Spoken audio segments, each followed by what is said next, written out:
집성로드 김지훈 실장입니다. 오늘은 멀버우 집성목을 저희 라이즈 코트 제품으로 마감을 하는 동영상을 제작할 예정이고요. 이번 건 아마 2탄으로 나누어져서 제작이 될 거예요. 일단은 이 집성목을 마감하는 방법하고 이 다음번에는 얘에 대해서 내열성이나 이제 물빠짐, 멀버우 특유의 물빠짐에 대해서 어떻게 친구한테 전하는지에 대해서 한번 해보도록 하겠습니다. 일단 멀버우 집성목 한번 가까이서 봐주시고, 멀버우 집성목 일단 가구 다이를 시작하게 되시면 많이 접해 보실 목재고요. 일단 철제 테이블에 상판 올려셔서 일반적인 카페라든지 뭐 주택 가구 내장재로 아주 널리 쓰이는 녀석입니다. 이 친구 같은 경우는 이제 인도네시아, 필리핀 쪽에서 온 친구예요. 그러다 보니까 굉장히 고온다습한 그런 환경 속에서 있던 애들이라 그런지 이제 온도 변화나 이런 수분이 굉장히 강해요. 그러다 보니까 이게 수축 팽창이 적고 그로 인해서 이제 치수 안정성이 굉장히 안전한 정상적으로 이렇게 이루어지는 녀석입니다. 일단 제가 뭐 까먹을까봐 이렇게 종이에 좀 적어놓은 게 있어요. 이런 식으로 해서 좀 이렇게 보면서 할 건데, 일단 하드우드 계열로 속해요. 이제 사이드 핑거로 제작이 되어 있고요. 굉장히 무거운데 제가 가까이 무겁고, 실제로 만져보게 되시면 이제 모서리 부분 같은 건 굉장히 날카로워요. 이 부분은 나중에 당연히 면치 작업을 하셔야 됩니다.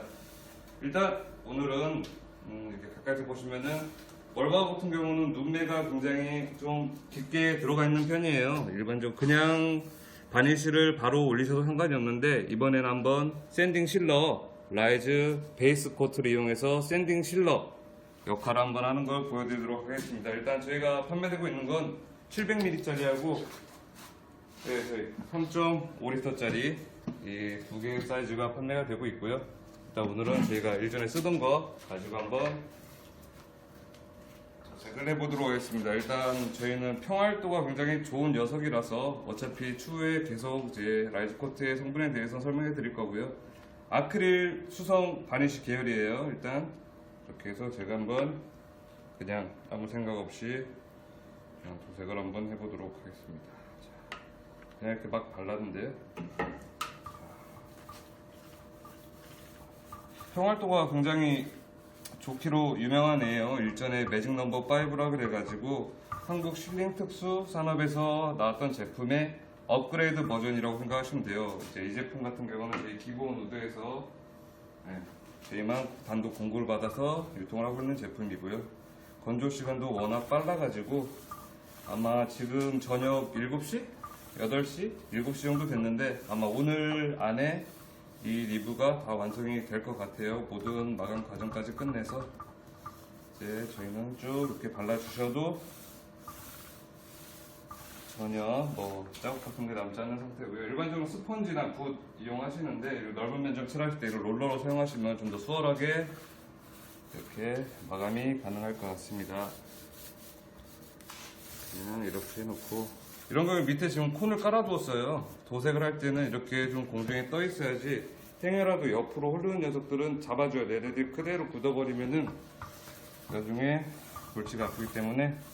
자, 어차피 샌딩 실러 작업이기 때문에 그렇게 막 이렇게 이쁘게 막 결방한 거 생각하고 바를 필요도 없는데, 이런 식으로 1차 샌딩 실러 작업을 위해서 라이즈 베이스 코트를 1차 도포를 한 상태입니다. 이 상태에서 지금 한 20분에서 30분 정도면은 마를 것 같아요. 일단 마르고 나서 샌딩을 다시 해서 이후로 계속 도막을 올려가는 모습을 보여드리도록 할게요. 보고 계시고,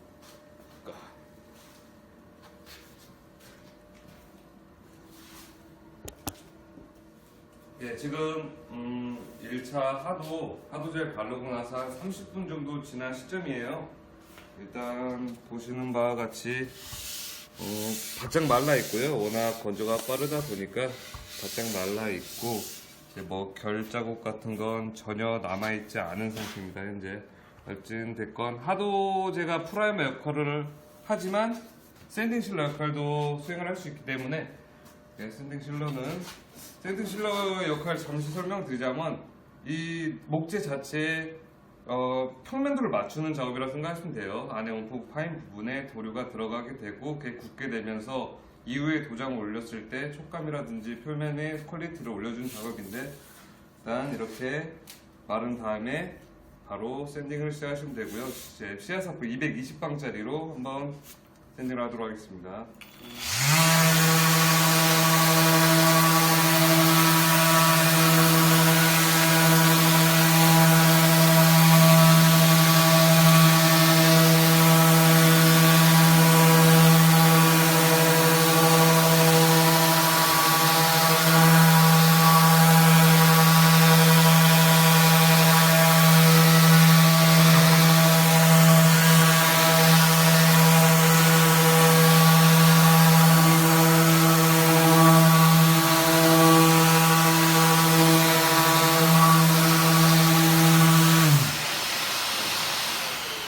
이렇게 일단 위에 있는 도막을 다 벗겨내시면 좀 할 때마다 느끼는 건데 굉장히 도막이 없어진 게 아깝다는 생각이 들어요.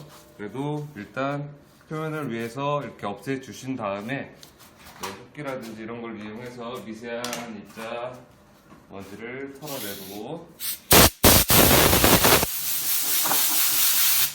그래서 털어냈으면은 물티슈 같은 걸 이용해가지고 먼지를 닦아주시면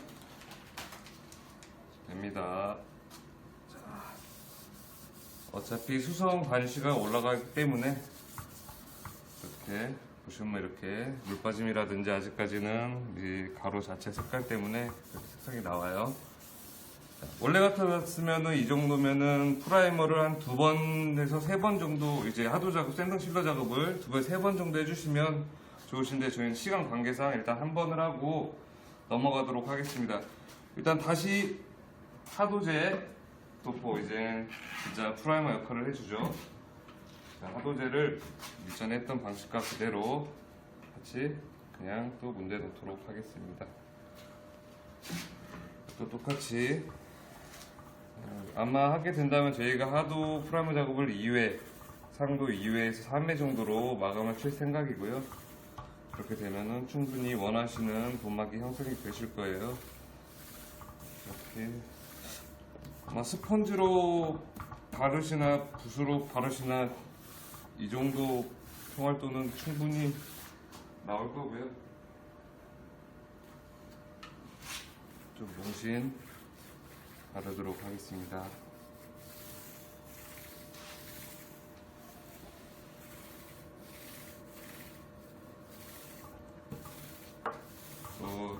별다른 기술 없이 그냥 바르고 있죠. 누구나 초보자라도 쉽게 이 동영상을 보시면 이렇게 충분히 집에서 가능하도록 되어 있고요. 일단 여기서 잠깐 마르는 동안에 라이즈 코트에 대해서 잠깐 설명을 한번 해드릴게요. 일단 라이즈 코트, 이제 표지 같은 건 제가 안 되는 실력으로 제작을 했고요. 자, 얘 같은 경우는 아크릴 수성 바니쉬에 속해요. 아크릴 수성, 아크릴 계열인데 일반적으로 우레탄 계열하고 분명히 차이점이 있고요. 오히려 좀 더 고급스러운 용도가 들어갔다고 하더라고요. 이제 아크릴 같은 경우는 제가 일전에 마감해본 결과 유리막 코팅을 한 듯한 느낌이 돼요. 우레탄 도장 같은 경우는 이제 도막의 투명도 자체가 약간 반투명으로 치자면, 이 친구 같은 경우는 굉장히 투명도가 있어가지고 목재 실제 결이 굉장히 잘 보이고, 얘 같은 경우는 생활 스크래치를 떠나서 어찌됐건 도막이 형성되면서 스크래치 부분 당연히 잡아주는 거고, 내열성 부분에서는 나중에 실험을 할 건데 열을 가하면 가할수록 좀 더 단단해지는 그런 구조라고 하더라고요. 예전에 한번 실험했던 적은 있는데 아직 영상을 남겨주지 못해가지고 이번에 한번 할 거고, 이것을 뭐 이렇게 가구용으로만 사용하지 않으셔도 되는 게, 요즘에 묵주택을 많이 이제 지으시는데 내장재 이제 실제로 들어오게 되면은 실제로 이제 나무 합판에 대한 냄새라든지 이런 부분들이 굉장히 심해요. 이제 그런 합판, 건축 자재에도 이런 식으로 발라서 사용을 하게 되시면 탈취 기능이 들어있어요. 일전 거보다 업그레이드 된 부분이 탈취 부분이 좀 들어간 부분이라, 건축 자재 같은 경우에도 이렇게 롤러식으로 문대셔가지고 사용을 하시면 새집 주문 같은 건 충분히 나타나지 않을 것 같고요. 건조 시간도 워낙 빠르다 보니까 괜찮을 것 같고, 지금부터 한 20분 후, 20분에서 30분 후에 다시 또 마감 상태를 하고 다시 한 번 더 파도 올리도록 하겠습니다. 네, 이제 아까 하도를 칠한 상태에서 한 20분 정도 지난 상태고요. 여기 안에 이제 난로가 있다 보니까 좀 더 따뜻해서 좀 더 빠른 경향이 있을 수도 있지만 그렇게 막 따뜻한 정도는 아니에요. 너무 오늘 추운 날씨라. 지금 가까이서 보시면 도마 상태는 처음에 했던 것 같이 뭐 별 모양이라든지 그런 거 없이 좀 더 말라 있고요. 일단 이렇게 보시면 오돌토돌하게 남아있는 부분들은 이제 위에서 먼지가 가라앉았다든지 롤러에 붙어있는 뭐 그런 것들이 떨어졌다든지 하는 경우가 있어요. 그래갖고 이렇게 마감을 해주신 다음에 저희가 항상 아우로 오일이 됐건 뭐가 됐건 마감을 할 때 중간중간 선샌딩 해달라는 이유가 위에 있는 먼지를 제거해 주시면은 다시 표면이 부드러워지기 때문에 꼭 이 작업을 해주셔야 됩니다. 지금 저희 사용할 것은요, 이제 스펀지 빼바 지금 파인 한 340방에서 500방 정도 사이되는 제품이고요. 일반적인 사포로 해도 사용은 없지만 이걸로 한번 사용을 해볼게요. 굳이 크게 할 필요 없이 이렇게 흰 가루가 나오게 되면은 도막이 건조가 됐다는 뜻이고요. 이렇게 해서 아마 이렇게 만져보시면 충분히 아실 거예요. 이걸 왜 해야 되는 작업인지. 이렇게 하게 되면은 표면이 약 500방 정도 수준으로 정리가 됩니다. 이런 식으로. 지금 이 스펀지 뜯바는 곡선 있는 부분이라든지 이런 자동차 이런 쪽으로도 많이 사용이 된다 그래요. 그래서 이렇게 가루가 나온 게 보이시면 이게 이런 식으로 가루가 금방 나오게 되죠. 이런 식으로 했으면 아까와 같이 붓기를 이용해서 날려주시고 다시 물티슈를 한번 이용해서 다시 남은 먼지를 제거를 하도록 하겠습니다.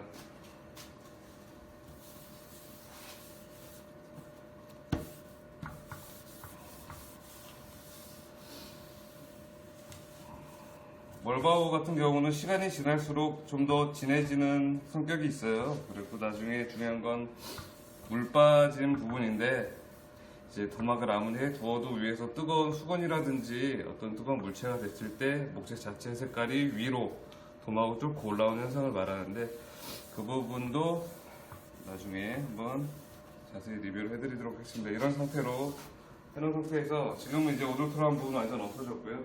다시 한번 하도 두 번째 하도를 바르도록 하겠습니다. 이 이후에는 아마 상도 할 거예요. 상도 샌딩 실러 작업 한 번 한 상태고, 이제 하도 두 번째 하도가 올라가요. 너무 이렇게 많으면 잘 안 굴러가는 것 같더라고요.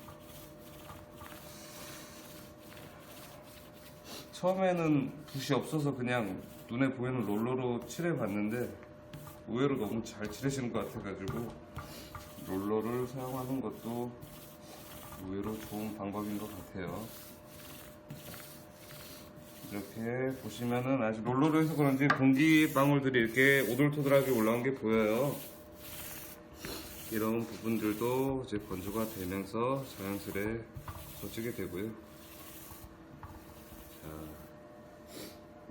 별다른 기술 없죠. 그냥 했어요. 어차피 하도는 여기서 끝을 낼 거니까 사용하기 전에는 반드시 이제 흔들어 주셔야 돼요. 아래쪽에 침전물이 있기 때문에 반드시 사용 전에는 충분히 흔들어 주시고, 수성이기 때문에 요즘 같은 겨울 날씨에는 밖에 내놨다가는 얼게 되면은 다시는 못 써요. 녹아도. 그러니까 잘 담아서 어지간하면 실내에 보관을 해주시면 되시고요. 또 한 20분 정도 있다가 그때는 상도, 저희 상도는 탑이죠. 라이트 탑 코트 상도 제품을 이제 올려보도록 하겠습니다. 라이트 탑, 하도는 베이스라고 칭을 합니다. 이런 식으로 칭을 하고, 이제 아마 두 번 정도만 더 올리면은 어느 정도 완성이 될 것 같습니다. 또 20분 있다 볼게요.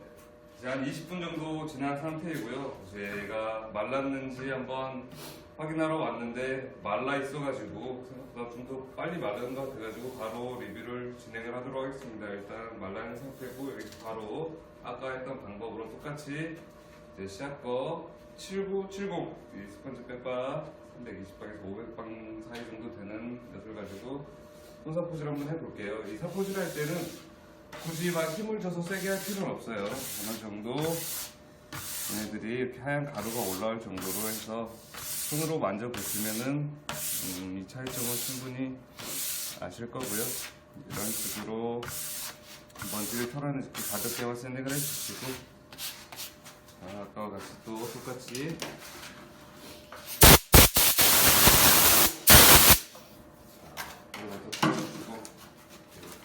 그럼 마감 작업이 생각보다 귀찮아요. 이제 반복적인 작업인 거고 그래도 오래 가구를 사용하기 위해서는 분명히 해야 될 부분이니까 마감을 잘하면은 뭐 안 좋은 가구도 어느 정도 실수가 있던 부분도 다 커버가 되니까 꼭 신경 써 주시고 그리고 수성 바니쉬여서 건조 시간이 빨라서 다행이지 아우로 오일 같은 경우로 이렇게 뭐 하도 두 번, 막 상도 세 번 이렇게 올리게 되면은 약 일주일 정도 시간이 들어가요. 오일보다는 훨씬 나은 상태고 이 상태가 다시 이제 저희 탑코트 라이즈 탑코트 이용해서 상도 작업을 들어가도록 하겠습니다. 이 정도면 하도 프라이머 작업이 잘 된 것 같고요.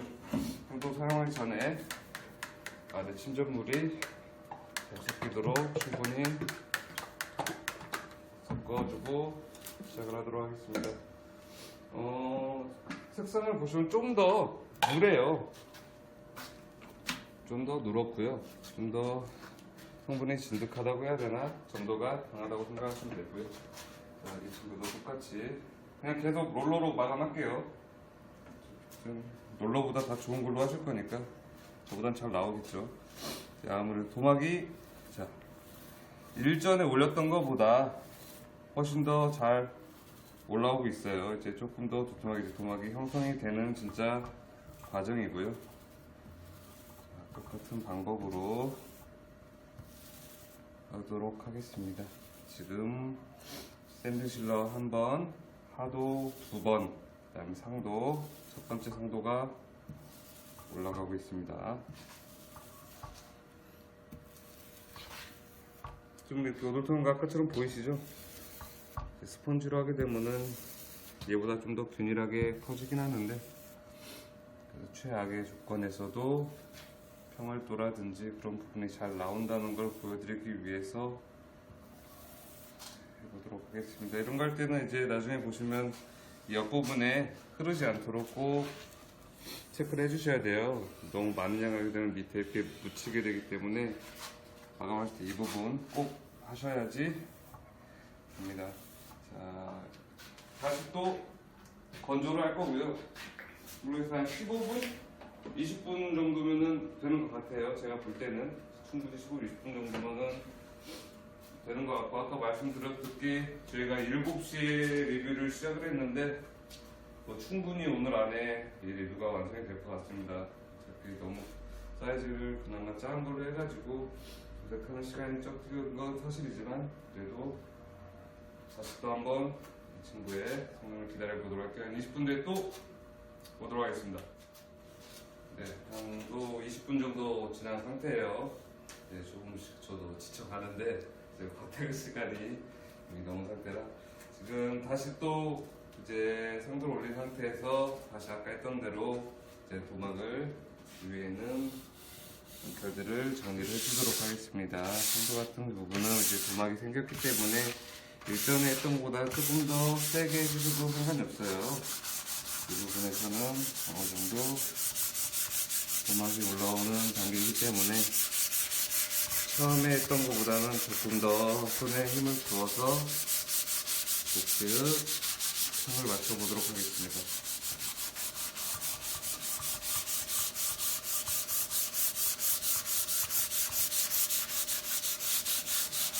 흰색 가루가 나오고 있죠.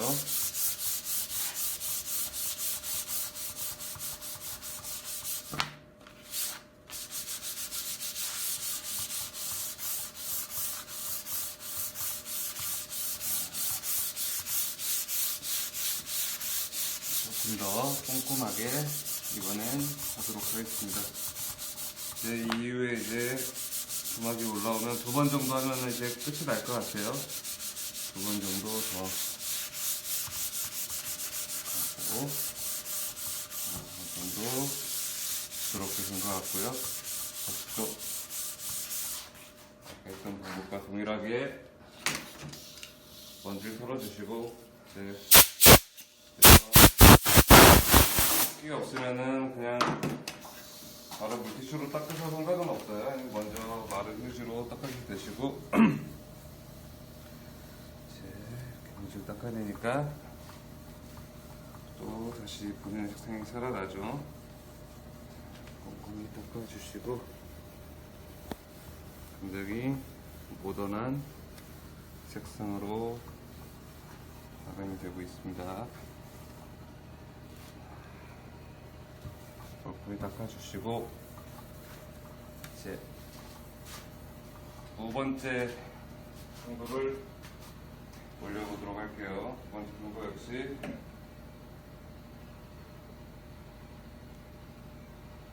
그래서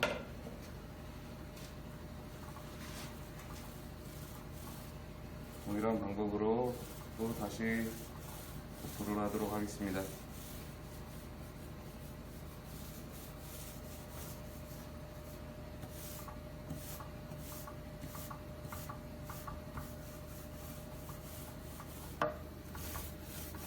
계속 반복 작업이 진행되고 있죠.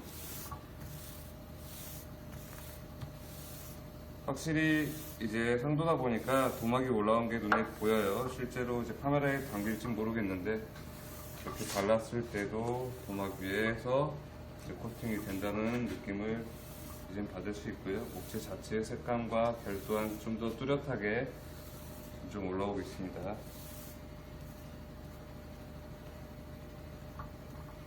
아무래도 도막 이제 상도 같은 부분은 이런 롤러보다는 스펀지로 해주셔도 나을 것 같아요. 왜냐면은 롤러가 이제 쭉쭉 펴지는 게 아니기 때문에 제가 마감을 한번 이걸로 쭉 쓸어내도록 할게요. 스펀지로. 자, 스펀지로 힘을 빼시고, 오돌토돌한 무늬가 이제 생기지 않도록 닦아내주시기, 뭉칠 데 없이 쭉 해서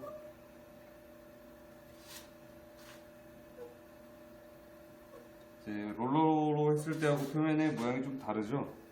약간 일자의 결이 생긴 느낌으로 해주시겠습니다.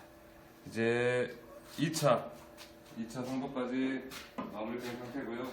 이제 마지막 상도를 위해서 마지막으로 한 번 더 20분간 기다리는 시간을 갖도록 하겠습니다. 이제 마지막 잘 마감이 되길 바라면서 또 20분 후에 다시 오겠어요.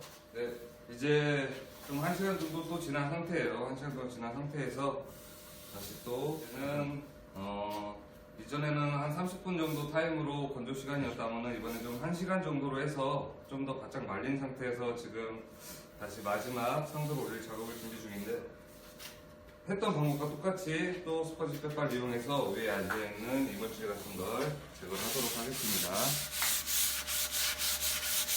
꼭 이 작업을 해 주셔야지 이제 표면의 퀄리티가 많이 살아나요. 귀찮더라도 꼭 마음 급하게 하지 마시고 손으로 체크해 가면서 다른 이물질들이 있는지 없는지 확인해 주시고, 보시면 이제 표면 상태도 갈리면서 뚱뚱해진 게 보이실 거예요. 그렇다고 이렇게 한다고 해서 뭐 이전에 했던 도박들이 없어지는 건 아니니까 충분히 해주시면 이렇게 하얀 가루가 나오게 됩니다. 잘 건조가 된 상태고요. 자, 이렇게 나왔죠. 또 털고 또 같이 털어내고 물티슈를 이용해서 마지막 상도 작업을 준비하도록 하겠습니다.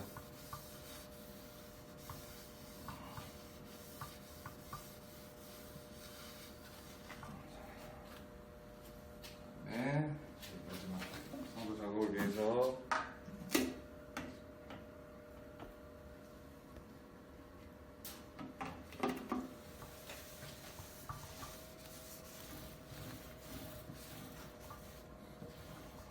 경건하게 많이 묻혔죠. 어차피 이걸 한 뒤에 마지막에는 이제 스펀지로 좀 더 마감을 해주시면 깔끔한 표면이 나올 수 있을 거예요. 네, 도포를 해주시고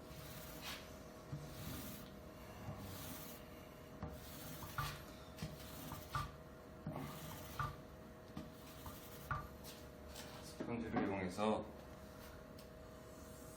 깔끔히 정리를 하도록 하겠습니다.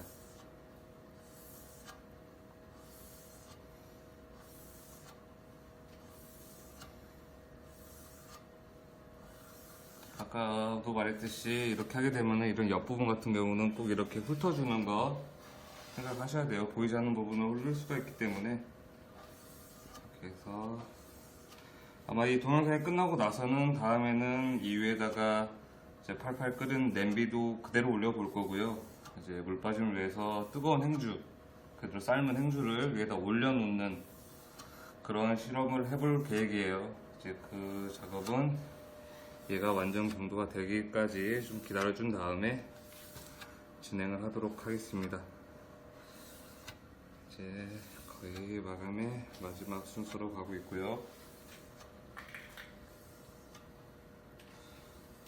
워낙 평활도가 좋아서 뭐 그냥 발라도 잘 잡혀 있는 거라 부담스럽진 않네요. 이게 이렇게 해놓고 이제 마지막으로 또 한 1시간 정도, 마지막 한다고 보니까 1시간 정도 시간을 가진 뒤에 마지막 컷을 찍도록 하겠습니다. 1시간 뒤에 다시 마지막 샌딩 작업 마무리하고 하도록 하겠습니다. 마지막 도막이 이제 세 번째 도막 완성이 되었고요. 현재 이제 총 정리를 하자면 샌딩 실러 작업 1번, 그리고 하도 작업 2번, 그리고 상도 작업 3번 정도로 멀바우 집성목 마감이 완성이 되었고요. 마지막으로 이제 마이크로파인급으로 해가지고 1000에서 1500방 정도 되는 연마 사포예요. 마지막으로 가볍게 정리를 해서 표면 정리를 하도록 하겠습니다.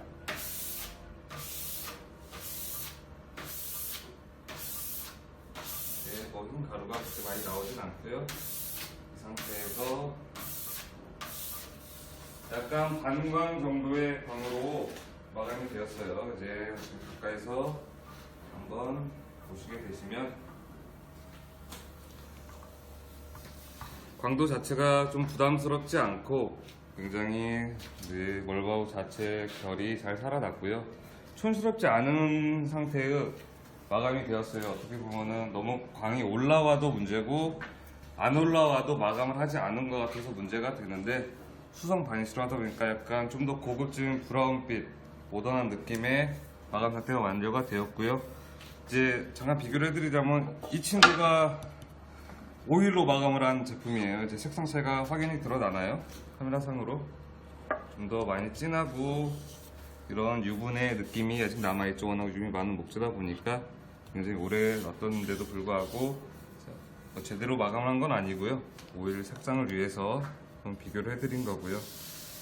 이런 식으로 해서 멀바우 집성목이 라이즈 코트를 이용해서 하도정도를 이용해서 마감이 되었고요. 아까 말씀드렸다시피 이후에는 이제 이 친구에 대한 진짜 기능이 어떤지 그런 평가적인 그런 거 없이 제대로 리뷰를 한번 해드리도록 하겠습니다. 이제 설 명절 앞두고 있는데 준비 잘 하시고 행복한 가족과 보낼 시간 되시고, 저희 기본모드 젊은 친구들끼리 모여서 열심히 하고 있어요.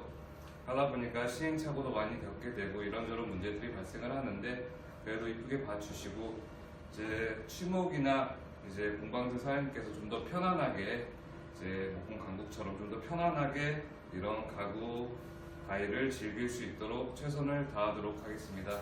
감사합니다.